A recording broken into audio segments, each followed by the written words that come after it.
अस्सलाम वालेकुम सजनों की हाल ने। उम्मीद करदा वां कि ज़बरदस्त होसो। जनाबे वाला अज असी फिर मौजूद हाँ चीमा साहब दे कोल और अज आने दा सिर्फ और सिर्फ एक ही मकसद सी कि इन्हें लाई हुई सी 1847।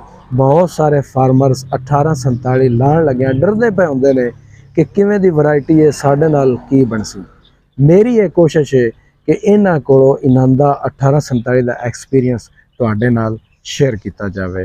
फौरन तो पहले असी सारियां गल्लां तुहाडे नाल पुछ के मेहमान को शेयर करते हैं। अस्सलाम वालेकुम सर। वालेकुम जी। सर की हाल ठीक हो? ठीक हो माशाअल्लाह। जदों ये तुहाडी फसल मौजूद सी असी उस फसल दियां मुख्तलिफ स्टेजेस दियां बहुत सारियां वीडियो हारवेस्टिंग तक लगांदे रहे हैं ते इस वीडियो दा हर बंदे दी डिमांड सी कि सानू मुकम्मल एक एक्सपीरियंस शेयर करवा दिओ। तो सर सब तो पहले मैं तुहाडे कोलों यह पूछना चाहांगा कि 1847 पूसा बासमती दी वैरायटी है, इसनू लैके तुहाडा ओवरऑल किवें दा एक्सपीरियंस रहा? बिस्मिल्लाहिर्रहमानिर्रहीम। माशाअल्लाह जी ज़बरदस्त एक्सपीरियंस रहा ਇਹਦਾ ਤੇ ਇਹਨੂੰ फस्ट ऑफ ऑल ये गिरदी कोनी जे ते आम तौर ते ज़मींदार दी फसल का नुकसान होंदा है। मुंजी जो आंदी है तो हवा चलती है तो फिर बारिश गिरना गिर जाती या वजन नाल भी गिर जाती। ਇਹਦਾ ਇਹ है कि कादे का दरमियाना कादे जिस वजह तो गिरदी नहीं। और दूसरे एक ये खूबी सब तो अच्छी मैंने लगी है, दूसरे नंबर की है कि इन्होंने बीमारी को नहीं पैंदी, ब्लास्ट ये वो किसी किस्म की कोई बीमारी नहीं। लेकिन इनू एहतियातन सिर्फ नटीवो की मैं स्प्रेवां 2 कीतियां जी, बाकी इनू एहतियातन मैं की। लेकिन कोई बीमारी कोई इनू किसी चीज़ का पोसा यूनिवर्सिटी ने भी यही दसते हैं कि साडा तजर्बा भी है पिछले साल लाई है तो जनाब इनू किसी किस्म की। तो मुंजरा इहदा झाड़ बहुत ज़्यादा है, मुंजरा भी अच्छियां ने दियां ते हर वैरायटी नाल इहदा कोई झाड़ ज़्यादा ही निकलिया। ਇਹਦਾ ਤੁਹਾਡੇ ਕੋਲ पिछले साल कितना झाड़ आया है? मेरे को जी ਇਹਦਾ 72 मन आया जी। माशाल्लाह ज़बरदस्त 72 मन है। सही है। अच्छा सर यह फरमाओ कि अगर कोई नवा फार्मर इसको लाना चाहता है तो उसनों कितना पर एकड़ बीज यूज़ करना चाहिए? इन्हू जी 6 किलो पर एकड़ वास्ते चाहिए पनीरी बीजने वास्ते। ठीक हो गया। और सर यह फरमाओ कि पनीरी लगाने का बेहतरीन टाइम की है? बेहतरीन टाइम है जो जून के पनीरी ला दो, स्टार्टिंग जून के तो लग के 1 जून तो लग के इनू ला दो तुसी 15 जून तक। उस तो बाद 25 दिन की जो पनीरी हो जाती इनू शिफ्टिंग कर दो। 25 दिन की पनीरी शिफ्ट कर दो। कूली पनीरी पनीरी पकाओ ज़्यादा दिन 30 डेज ना लैके जाओ, 25 दिन 22 दिन इतने शिफ्ट कर दो। इस तो पहले भी नहीं करनी। इन्होंने दिन 22 तो लग के 25 दिनों के अंदर अंदर इन्हू शिफ्ट कर दो तो तुसीं देखना ज़बरदस्त रिजल्ट ने। दूजा एक तुहानूं एक होर चीज़ दसां जी, मैं इन्हू कोई फर्टिलाइजर एडा कोई प्लान को नहीं दिता इन्हूं, हालांकि जिन्नी इन्हू फर्टिलाइजर दईए बर्दाश्त कर दी बकौल पोसा यूनिवर्सिटी आए। लेकिन इस साल मैं कोशिश करांगा जी इंशाअल्लाह ताला इनू फुल फर्टिलाइजर दे के इंशाअल्लाह इनू 85-90 तक अल्लाह दे घर दी इंशाअल्लाह। अच्छा सर बहुत सारे लोगों का यह भी क्वेश्चन होता है कि पनीरी लगाने का की तरीका है। हालांकि पनीरी लगाने का एक टिपिकल तरीका है, जोड़ा तरीका तुसी इस्तेमाल करते हो काइंडली वो तो शेयर कर दो। असी तो जी यही करते हैं कि जमीन वाही लैवल की सब कुछ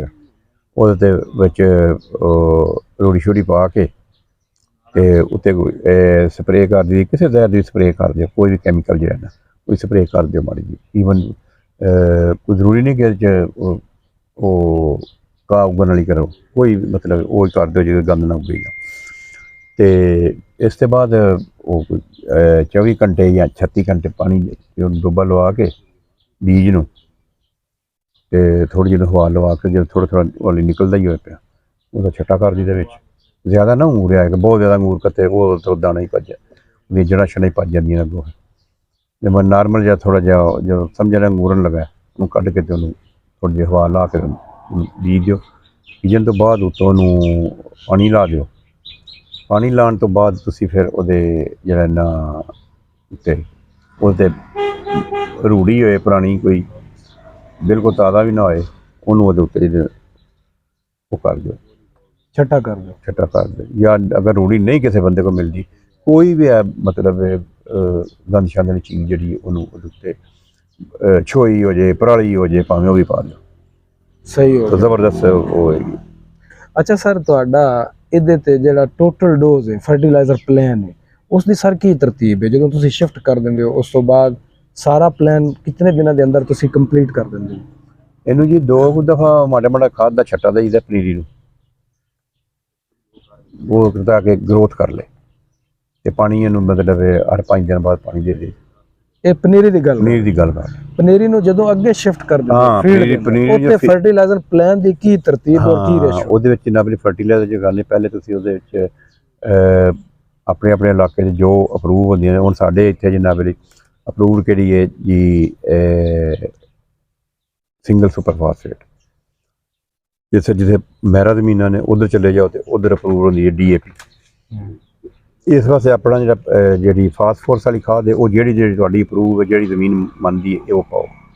DAP ਪਾਓ, ਕਈ ਨਾਈਟ੍ਰੋਫਾਸ ਵੀ ਪਾਉਂਦੇ ਨੇ, DAP ਪਾ ਲਓ, ਨਾਈਟ੍ਰੋਫਾਸ ਪਾ ਲਓ, ਇਹਨਾਂ ਚਿੱਕੀ ਪਾਣੀ ਜਿਹੜੀ ਪਾਣੀ, ਜਾਂ ਇੱਕ ਨਾਈਟ੍ਰੋਫਾਸ ਪਾ ਲਓ, ਇੱਕ DAP ਪਾ ਲਓ, ਇਸ ਤਰ੍ਹਾਂ ਕਰ ਲਓ, ਥੱਲੇ ਡੋਜ਼ ਦੇ ਲਓ ਬਿਹਤਰੀਨ ਕਰਕੇ, ਯੂਰੀਆ ਦੇ ਨਾਲ ਥੋੜ੍ਹੀ। ਅਤੇ ਉਸ ਤੋਂ ਬਾਅਦ ਇਹਨੂੰ ਹਰ ਪਾਣੀ ਦੇ ਨਾਲ ਮੈਂ ਤੇ ਉਹ ਕਿਵੇਂ ਆਉਂਦੇ ਨੇ ਥੋੜ੍ਹੀ ਥੋੜ੍ਹੀ ਖਾਦ ਦਿੰਦਾ ਰਿਹਾ, ਅਤੇ ਅੱਲਾ ਦੇ ਹੁਕਮ ਚੱਲ ਜਿਹੜੀ ਪੋਟਾਸ਼ ਜਦੋਂ ਗੱਭੇ 'ਤੇ ਆਈ, ਫਿਰ ਇਹਨੂੰ ਪੋਟਾਸ਼ ਦੇਣੀ ਸ਼ੁਰੂ ਕਰ ਦਿੱਤੀ, ਅਤੇ ਬਾਕੀ ਇਹਨੂੰ ਯੂਰੀਆ ਦਿਓ, ਯੂਰੀਆ ਦੇ ਨਾਲ ਹੀ ਟ੍ਰਿਲਿੰਗ ਕਰਨੀ ਅਤੇ ਗਰੋਥ ਕਰੇਗੀ, ਅਤੇ ਫਲ ਦਾ ਟਾਈਮ ਆਏਗਾ ਤਾਂ ਉਹਨੂੰ ਯੂਰੀਆ ਦੇਣੀ ਸ਼ੁਰੂ, ਸਾਰੀ ਪੋਟਾਸ਼ SOP ਦੇਣੀ ਸ਼ੁਰੂ ਕਰ ਦਿਓ। ਜ਼ਬਰਦਸਤ ਰਿਜ਼ਲਟ ਹੈ। ਠੀਕ ਹੋ ਗਿਆ। ਅੱਛਾ ਸਰ, 1847 ਬਹੁਤ ਸਾਰੇ ਫਾਰਮਰਸ ਦਾ ਇਹ ਕੁਐਸਚਨ ਹੈ ਕਿ ਅਸੀਂ ਲਗਾ ਲਵਾਂਗੇ ਤੇ ਇਹਦਾ ਮਾਰਕੀਟ ਦੇ ਅੰਦਰ ਜਦੋਂ ਉਹ ਸੇਲ ਕਰਨਗੇ ਵਪਾਰੀ ਨੂੰ ਜਾਂ ਰਾਈਸ ਮਿਲ ਨੂੰ, ਕੀ ਰੇਟ ਲੱਗੇਗਾ ਜਾਂ ਕਿਸ ਦੀ ਜਗ੍ਹਾ ਤੇ ਆ ਕੇ ਇਸ ਨੂੰ ਰੇਟ ਲੱਗੇਗਾ? ਇਹਦੇ ਜੋ ਇਸ ਤੋਂ ਪਹਿਲੇ ਵੈਰਾਈਟੀਆਂ ਨੇ, ਇਹਦੀਆਂ 2 ਵੈਰਾਈਟੀਆਂ ਸਨ, ਇੱਕ ਮੈਂ 1509 1692 ਤੇ 1692। ਜੋ ਉਹਨਾਂ ਦਾ ਮਾਰਕੀਟ ਰੇਟ ਹੈ, ਇਹ ਉਹੀ ਚੀਜ਼ ਹੈ, ਤੇ ਉਹਦਾ ਹੀ ਮਾਰਕੀਟ ਰੇਟ ਹੈ, ਇਹਨੂੰ ਉਹ ਰੇਟ ਚੱਲੇਗਾ, ਕਿਉਂਕਿ ਪਿਛਲੇ ਸਾਲ ਤੇ ਚੱਲੀ ਸੀਡ ਹੀ ਜ਼ਿਆਦਾ, ਹੁਣ ਐਸਾ ਲਾਏਗੀ ਮਾਰਕੀਟ 'ਚ, ਲੇਕਿਨ ਉਹੀ ਰੇਟ ਚੱਲੇਗਾ, ਬਿਲਕੁਲ ਉਹੀ ਚੀਜ਼ ਹੈ, ਸਿਰਫ ਉਹਨਾਂ ਬਿਮਾਰੀਆਂ ਤੋਂ ਇਹਦੀ ਕੋਸ਼ਿਸ਼ ਕੀਤੀ ਹੈ ਬਿਮਾਰੀਆਂ ਨਾ ਲੱਗਾ। ਤੁਹਾਡੀ ਜਿਹੜੀ ਫਸਲ ਸੀ ਉਸ ਤੇ ਕੋਈ ਬਿਮਾਰੀ ਆਈ ਹੈ? ਕੋਈ ਬਿਮਾਰੀ ਨਹੀਂ ਆਈ, ਗਰੰਟਡ ਕੋਈ ਬਿਮਾਰੀ। ਦਾਣੇਦਾਰ ਜ਼ਹਿਰ ਵਗੈਰਾ ਰਿਕਮੈਂਡ ਕਰਦੇ ਹੋ ਜਾਂ ਕੋਈ? ਉਹ ਤਿਆਤਨ ਮੈਂ ਤੁਹਾਨੂੰ ਦੱਸਿਆ ਨਹੀਂ, ਮੈਂ ਨਟੀਵੋ ਦੀ ਸਪਰੇਵਾਂ ਕੀਤੀਆਂ ਨੇ। ਸਹੀ ਹੈ। ਦਾਣੇਦਾਰ ਜ਼ਹਿਰ ਜਿਹੜਾ ਸੀ ਉਹ ਮੈਂ ਤੇ ਉਹਨੂੰ ਕੋਈ ਪਿਛਲੇ ਸਾਲ ਨਹੀਂ ਦਿੱਤਾ। ਬਹੁਤ ਸਾਰੇ ਲੋਕਾਂ ਦਾ ਇਹ ਕੁਐਸਚਨ ਹੈ ਕਿ ਇਹ 1509 ਦੀ ਚੌਂਕ ਵੈਰਾਈਟੀ ਹੈ, ਉਹਦੀ ਤਰ੍ਹਾਂ ਓਵਰਡੋਜ਼ ਨਹੀਂ ਹੁੰਦੀ, ਆਇਆ ਕਿ ਤੁਹਾਡੀ ਫਸਲ ਓਵਰਡੋਜ਼ ਹੋਈ ਹੈ ਜਾਂ ਉਹਦੇ ਬਾਰੇ ਦੱਸੋ? ਨਹੀਂ ਜੀ, ਮੈਂ ਤੇ ਓਵਰਡੋਜ਼ ਦਿੱਤੀ ਨਹੀਂ ਤੇ ਇਸ ਵਾਸਤੇ, ਲੇਕਿਨ ਇਹਨਾਂ ਦੇ ਨੇ ਓਵਰਡੋਜ਼ ਨਹੀਂ ਹੁੰਦੀ। ਜਦੋਂ ਯੂਨੀਵਰਸਿਟੀ ਜਿਨ੍ਹਾਂ ਦਾ ਸੀਡ ਬਣਾਇਆ ਉਹ ਆਉਂਦੇ ਨੇ ਜੀ ਓਵਰਡੋਜ਼ ਨਹੀਂ ਹੁੰਦੀ, ਇਹਨੂੰ ਮੈਕਸੀਮਮ ਇਹਨੂੰ ਫਰਟੀਲਾਈਜ਼ਰ ਦਿਓ, ਬੇਸ਼ੱਕ ਕੋਈ ਮਸਲਾ ਨਹੀਂ। ਇਹਦਾ ਤੁਸੀਂ ਕਦ ਸਮਝਦੇ ਹੋ 1509 ਜਿਤਨਾ ਹੈ ਜਾਂ ਉਸ ਤੋਂ ਜ਼ਿਆਦਾ ਹੈ ਜਾਂ ਉਸ ਤੋਂ ਕਮ ਹੈ? ਜੀ ਮੈਂ ਕੱਦ ਦਾ ਜਿਹੜਾ ਨਾ ਥੋੜਾ ਜਿਹਾ ਉਹਦੇ ਨਾਲ ਬਰਾਬਰ ਹੀ, ਉਹਦੇ ਤਕਰੀਬਨ ਥੋੜਾ ਘੱਟ ਹੈ, ਕਿਉਂਕਿ ਬਰਾਬਰ ਨਹੀਂ, ਥੋੜਾ ਜਿਹਾ ਘੱਟ ਹੀ ਉਹਦੇ ਕਮ ਹੈ ਉਹਦੇ ਨਾਲ। ਹਾਂ, ਸਹੀ ਹੋ ਗਿਆ। ਅੱਛਾ, ਅਗਰ ਕੋਈ ਨਵਾਂ ਫਾਰਮਰ ਇਸ ਨੂੰ ਲਾਣਾ ਚਾਹੁੰਦਾ ਤੇ ਉਹਦੇ ਵਾਸਤੇ ਤੁਹਾਡਾ ਕੀ ਪੈਗਾਮ ਹੈ ਕਿ 1847 ਲਾਣੀ ਚਾਹੀਦੀ ਨਹੀਂ ਲਾਣੀ ਚਾਹੀਦੀ? ਦੇਖੋ ਜੀ, ਇਹਦਾ 1847 ਦਾ ਰੇਟ 1509 ਤੇ 1692 ਦੇ ਬਰਾਬਰ, ਉਹ ਜਦੋਂ ਉਹ ਚੀਜ਼ ਉਹਦੀ ਇੱਕ ਨਵੀਂ ਉਹਨਾਂ ਰਿਸਰਚ ਕਰਕੇ ਨਵੀਂ ਵੈਰਾਈਟੀ ਬਣਾਈ, ਉਹਨੂੰ ਬਿਮਾਰੀ ਨਾ ਲੱਗੇ, ਉਹੀ ਵੈਰਾਈਟੀ ਹੈ ਕਿ ਇਹਨੂੰ ਬਿਮਾਰੀ ਨਾ ਲੱਗੇ, ਬਸ ਸਿਰਫ ਇਹ ਚੀਜ਼ ਹੈ, ਤੇ ਗਿਰੇ ਨਾ ਕਾਦੇ ਦਾ ਥੋੜਾ ਛੋਟਾ ਉਹਦੇ ਨਾਲ। ਲੇਕਿਨ ਇੱਕ ਹੋਰ ਚੀਜ਼ ਮੇਨ ਚੀਜ਼ ਦੱਸਿਆ, ਇਹ ਹਰ ਕਿਸਾਨ ਦਾ ਹੈ, ਇਹਦੀ ਮੈਕਸੀਮਮ ਜਿਹੜੀ ਆਉਂਦੀ ਹੈ ਪ੍ਰੋਡਕਸ਼ਨ ਜ਼ਿਆਦਾ ਹੁੰਦੀ ਹੈ ਦੂਜੀਆਂ ਹਰ ਮੁੰਜੀ ਨਾਲ। ਲੋਕ ਜੀ ਉਹਦੇ ਪਿੱਛੇ ਚੜੇ ਨੇ ਹਾਈਬ੍ਰਿਡ ਦੇ। ਪਿਛਲੇ ਸਾਲ ਲੋਕਾਂ ਹਾਈਬ੍ਰਿਡ 'ਚ ਪੈਸਾ ਠੀਕ ਹੈ ਕਮਾ ਲਿਆ, ਇਸ ਸਾਲ ਹਾਈਬ੍ਰਿਡ ਜਿੰਨੇ ਕੁ ਲੋਕ ਲਾਉਂਦੇ ਨੇ ਉਹ ਕੀ ਕਮਾਉਣਗੇ? ਅੱਲਾ ਕਰੇ ਉਹ ਕਮਾਉਣ, ਲੇਕਿਨ ਜੇ ਇੱਕ ਫਸਲ ਹੀ ਬਹੁਤ ਜ਼ਿਆਦਾ ਹੋ ਜਾਏ, ਤੁਹਾਡੇ ਕੋਲ ਹਾਈਬ੍ਰਿਡ ਜਿਹੜੀ ਹੈ ਉਹ ਐਕਸਪੋਰਟ ਕਿੰਨੀ ਹੁੰਦੀ ਹੈ, ਪਹਿਲੇ ਤਾਂ ਨਾਰਾਜ਼ ਹੋਣਾ ਚਾਹੀਦਾ ਬੰਦੇ ਨੂੰ। ਐਕਸਪੋਰਟ ਬਹੁਤ ਮਾਮੂਲੀ ਹੁੰਦੀ ਹੈ, ਜ਼ਿਆਦਾ ਇਹ ਲੋਕਲ 2-3 ਕੰਪਨੀਆਂ ਨੂੰ ਯੂਜ਼ ਕਰਦੀ ਹੈ, ਤੇ ਜਦੋਂ ਉਹਨਾਂ ਦੀ ਵੀ ਕਪੈਸਿਟੀ ਤੋਂ ਜ਼ਿਆਦਾ ਹੋ ਜਾਏ ਫਿਰ ਕੀ ਬਣੇਗਾ ਉਹਦਾ?